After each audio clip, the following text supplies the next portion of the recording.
जहान, वो सृजन है, वो संहार है। नारी तो खुद ईश्वर का अवतार है, नारी तो खुद ईश्वर का अवतार है। और सब लोग जमाई ले रहे पीछे, क्योंकि यहाँ 8 मार्च है और केवल नारी ही पीछे बैठी है। आप सभी को मेरा नमस्कार। मैं मधु शुक्ला आज के इस विशेष अवसर पर आप सभी का हार्दिक स्वागत करती हूँ और बधाई देती हूँ। जैसा कि आप सभी को विदित है, हर वर्ष 8 मार्च को पूरी दुनिया में महिला दिवस मनाया जाता है और महिलाओं के संघर्ष, उनकी उपलब्धियों को याद करने के लिए, उनके शक्ति, उनके संघर्ष और उनकी सफलता को समर्पित है। वर्ष 2025 महिला दिवस की थीम एक्सेलरेटेड एक्शन करके, जिसका मतलब है तेजी से कार्य को करना, रखा गया। यह हमें प्रेरणा देता है कि महिलाओं की समानता और स्वतंत्रता के लिए और तेजी से कार्य करना होगा। एक सशक्त महिला ही अपने परिवार और सशक्त समाज का निर्माण कर सकती है। हमें महिलाओं की शिक्षा, अब जो भी घर में अगर हम महिला हैं तो हम ही अपने बेटी या बहू को आगे बढ़ा सकते हैं। पुरुष इसके लिए जिम्मेदार नहीं होंगे, क्योंकि महिला का सम्मान भी कर सकती है और उनका असम्मान भी वही करती है। पुरुष इसमें मैं देख रही हूँ कि हर चुनौती महिला किस तरह से अपनी हर चुनौती और को का सामना करती है और उसमें किस तरह से सफलता प्राप्त करती है। कभी दुख होता है, कभी खुशी होती है और कभी गर्व भी महसूस होता है। हमारा महिला का स्वास्थ्य केवल शारीरिक स्वास्थ्य तक सीमित नहीं है, इसमें मानसिक, भावनात्मक और सामाजिक आयामों को भी शामिल करना चाहिए। अगर हम देखें तो कभी कभी हम ही एक दूसरे के दुश्मन बन जाते हैं और इसका उदाहरण है भ्रूण हत्या। एक महिला ही अपने कोख में पल रही दूसरी महिला को मारने के लिए उत्सुक हो जाती है, या सामाजिक कलंकों की वजह से या जानकारी की कमी की वजह से। लेकिन अगर महिला वहां से अपनी किस्मत से बच के बाहर निकलती है तो आज भी ऐसे लोग हैं जो महिला को 4 दीवारी में बंद, उसका संसार वहीं तक सीमित रखना चाहते हैं। लेकिन शिक्षा इसमें एक बहुत अहम भूमिका निभाती है। तो आज वो ये अवसर है कि हम उन सब महिलाओं को याद करें जो हमारे यहाँ तक पहुँचने में जिन्होंने अपनी मेहनत लगाई है। आज़ादी की लड़ाई की बात करूँ तो 1857 से ही देखने गया कि देश में शासक वर्ग में हो, किसान हो, सबने आज़ादी की लड़ाई लड़ी। रानी लक्ष्मीबाई है तो झलकारी बाई भी है, तो कोई कहीं किसान महिला भी बैठी हुई है जो लड़ रही थी आज़ादी के लिए। उसके बाद आप देखेंगे कि 1915 में जब गांधी जी का नेतृत्व मिलता है आज़ादी के संघर्ष को, लाखों लाख महिलाएं, वो चाहे खादी का काम करना हो, चाहे दंगों को रोकना हो, या फिर अंग्रेजों की पुलिस से और उनसे लोहा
दुकान पे भी काम मांगने जाती है।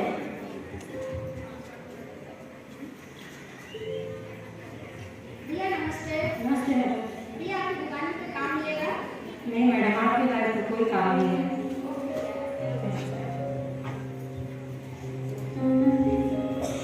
इस तरह उसकी परेशानियां और भी बढ़ती जाती हैं। इधर फीस भरने की टेंशन और रोजमर्रा के खर्चों की टेंशन से वह परेशान हो जाती है।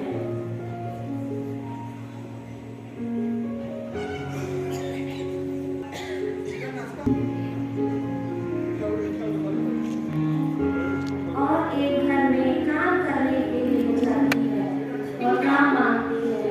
बताइए। नमस्ते दीदी। नमस्ते। दीदी आप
तो कहना चाहूंगी, जब कोई बात मानते ही नहीं, जब कोई बात मानते ही नहीं,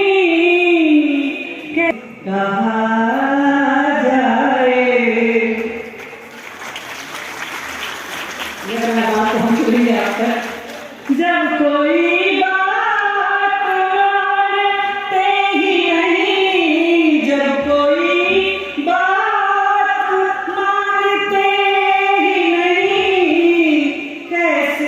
अपना तुम्हें कहा जाए, सोचते हैं कि अब कहा जाए।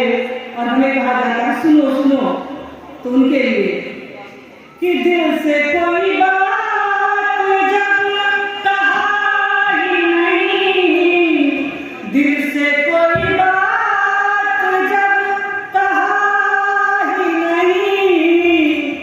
गौर से क्यों तुम्हें सुना जाए, गौर से क्यों तुम्हें सुना जाए। कई लोग कहते हैं कि कई बारिश हो जाता है, एक चला जाए तो दूसरे से हो जाता है, पर हम कहना चाहेंगे कि दिल में मजनू के बस लैला थी, दिल में मजनू के बस लैला थी, कोई कैसे वहाँ समा जाए, कोई कैसे वहाँ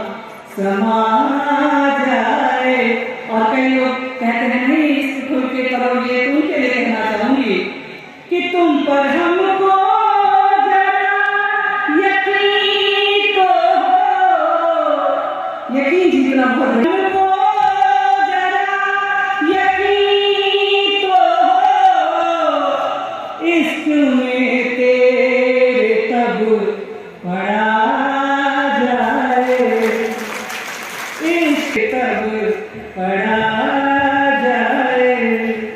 और कहते हैं कि आज की महिलाएं दर्द नहीं सहती हैं, उनके लिए कहना चाहूंगी कि दर्द इतना सहा है हमने यहाँ, दर्द इतना सहा है हमने यहाँ, दर्द अब तो नहीं सहा जाए।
बहुत ही खूबसूरत प्रस्तुति। आप सभी का बहुत बहुत धन्यवाद।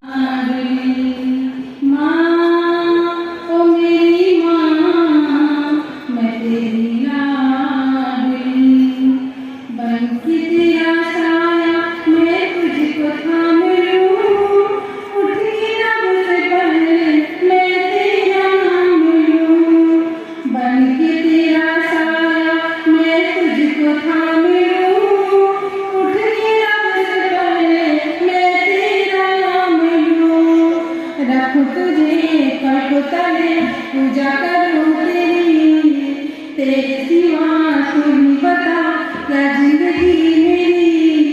मैं तो तेरे सपनों के रंग में ढली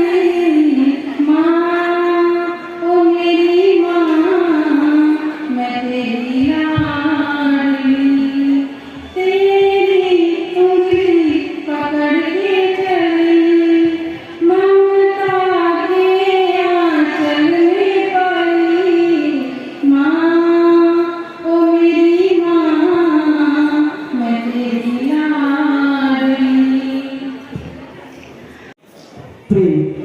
वो क्यों शबनम में आग लगाकर तमाशा देखे, वो क्यों प्रेम को वासना के हाथों मरवाना चाहता है, वो क्यों प्रेम को वासना के हाथों मरवाना चाहता है।